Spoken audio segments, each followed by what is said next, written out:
Dalili tano ambazo zitaonyesha bado mwili wako una uwezo wa kuzalisha mbegu hata kama sperm test imeonyesha 0. Na wanaume wengi baada ya kupima wakaambiwa kwamba wana 0, huwa wanakata tamaa, wanaanza kunywa pombe au wanapoteza kabisa msisimko wa kushiriki tendo.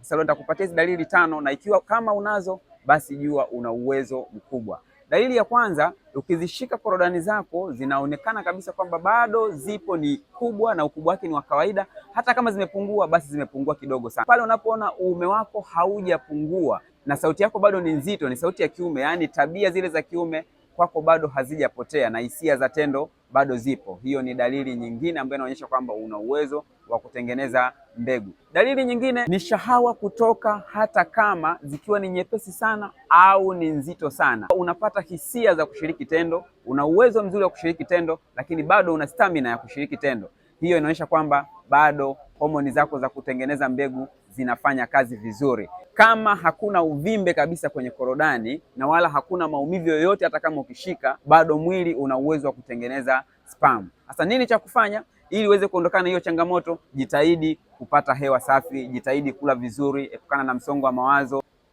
kukaa sehemu sana za joto, hiyo itakusaidia zaidi. Unaweza kuwasiliana na daktari wako akupatie matibabu ya kuondoa sumu mwilini.